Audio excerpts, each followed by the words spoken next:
So what we're going to do now is we are going to set up a variety of different solutions of different concentrations. We are going to start with this guy here. This is our stock solution. This is blue dye number 1, and we have made this to a 6.3 times 10 to the -6th molarity solution, which is a 6.3 micromolarity solution. So that's what this guy is here. Now I've taken some of this and I have put it into this container here just so it's a little bit easier to use and I don't risk contaminating the rest of the sample. And this is going to be our top 100% solution. And again, it's going to be a 6.3 micromolarity solution. And then what we're going to do is we are going to dilute it with some water. And we're going to put them in these different test tubes that are here. Now, test tube number 1 here is going to be pure stock. All right, it's just going to be the stock solution with nothing else to it. Test tube number 2 is going to be 20 milliliters of the stock and 5 milliliters of water, which is going to dilute it a little bit, and it's going to make it a little less blue. And then all the way on down. 3 is 15 of stock and 10 of water. 4 is 10 of stock and 15 of water. All the way down until number 6 here is just going to be pure water. So we are going to dilute these solutions, and you can figure out what their concentrations are by doing some M1 V1 equals M2 V2 stuff. All right, first things first, I'm going to go ahead and take some of my stock solution and put it in number 1 that's here, just so I have that available. There we go. And then I'm going to go ahead and take some water and put it in number 6 over here. So this is just water way over here in number 6. Like so. So now that is my 100% over here, and that is my 0% over here for these guys. So now what I'm going to do is I'm going to dilute these guys by using one of these guys, which is called a volumetric pipette. Where is it? Here we go. And this is just like a volumetric flask. You'll notice it only has one line on it. You see it up there in the upper left-hand corner? It's only got one line on it. And if you can get it to exactly that line, then this particular one is a 10 milliliter volumetric flask. So step back and give you a full shot of it. There it is. That is the flask right there. And if you can get your amount to just that line right there, then this guy here is a 10 milliliter one. I also have 5 milliliter ones. So this guy here, for example, let me show you him. This guy here is a 5 milliliter volumetric flask. So this guy here, you can see him, he says 5 right there. I don't know if you can see that or not. There we go, 5 milliliter. So if you can get your water level inside the pipette, I should say, I've been saying flask, pipette to that line, that is a 5 milliliter volumetric pipette. And I have them attached to these guys here, which are called pipette helpers. It's real simple. You take this top and you squeeze it, and then you put your pipette into the liquid, and if you push the up arrow, it draws the liquid up. If you push the down arrow, it pushes the liquid down. Let me show you how this works. For this first solution here, we did the pure stock, and we're not going to do anything to that one. But for our second test tube here, I'm going to want to dilute it a little bit. So I'm going to want 20 milliliters of the stock solution and 5 milliliters of the water. So I've got myself a 10 milliliter volumetric pipette here. And so I've got my stock solution right here. So what I'm going to do is I am going to take this guy and I'm going to squeeze this out so that the, oh, this one doesn't look like it's working. Let me try a different one. Here we go. Because it's supposed to squeeze like so and then stay. That way it was refilling on its own. It must have a busted seal or something. All right, so anyway, what I'm going to want to do now is I'm going to want to take this guy and put him into the container like so. And if I now push the up arrow here like so, what happens is the liquid is drawn into the pipette. So I don't know if I can get the full shot there or not, but if I push up, it draws the liquid in. And eventually, you'll get it to the point where now if you go too far, no big deal, you just push the down arrow here. If you push the down arrow like this, then it pushes the liquid down. So it goes up and down until you get it just right.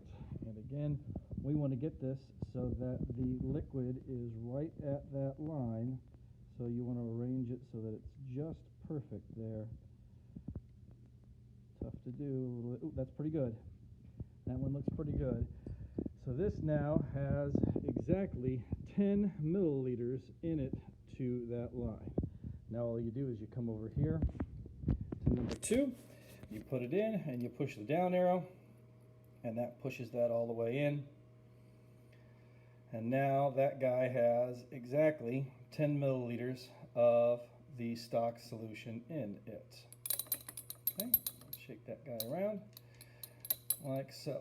All right, now you do it again, because again I wanted 20, so no problem. I put that guy in, and then I push up on my arrow until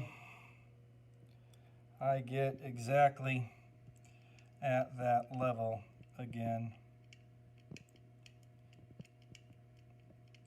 Takes a little bit of doing.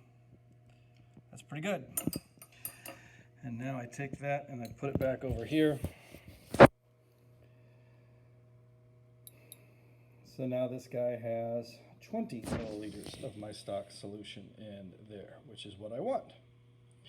And now, in order to finish that one off, I need to get 5 milliliters of water in there.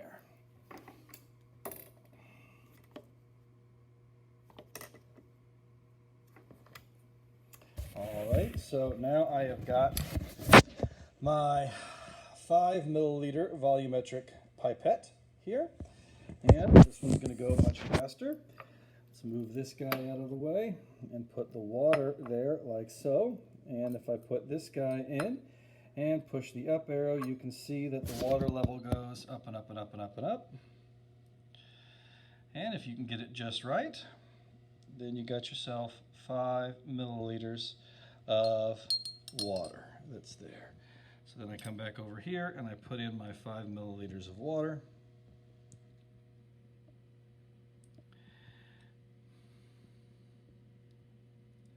Like so.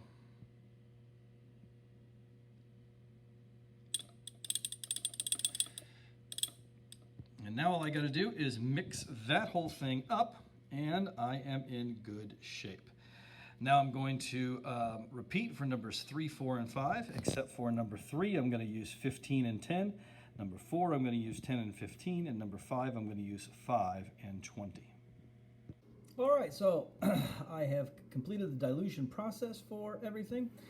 This guy here is your pure stock. That's the first one. And then the second one, from 2 all the way on down, you can see that they get a little bit progressively lighter and lighter and lighter. Now this is tough to tell with the naked eye. But with a computer and with an absorption spectrometer, it can tell which ones are more concentrated than the others, and we can use that to create a graph for things. Now, for each of these guys, though, we're going to need to figure out what their concentration is. Now, the first one is easy. The first one, the pure stock one, is 6.3 micromolarities. Right? That one's easy. We haven't done anything to it. And the water over here is also easy. That's 0 molarities. Right? There's nothing there. But these middle 4, we have now diluted them. So take a moment, if you would, and use M1V1 equals M2V2. M1V1 equals M2V2. And see if you can't figure out what the new concentrations are. So for instance, for number 2 here, we started with 20 milliliters of 6.3 micromolarities, and we added 5 milliliters of water to it. So the new volume is not 5, the new volume is 25. So 20 of 6.3 went to 25 of X. See if you can't solve that. All right, let's check it out. So remember, we started with 20 milliliters of the stock solution before, and we added 5 milliliters of water to it, which means after, we're now at 25 milliliters. It's just that we don't know what the concentration is. So here, I've got 6.3 micromolarities and 20 milliliters. That's my M1 and my V1. And over here, my M2 and my V2, my M2 is X, I don't know what that is, but my V2 is now 25 milliliters.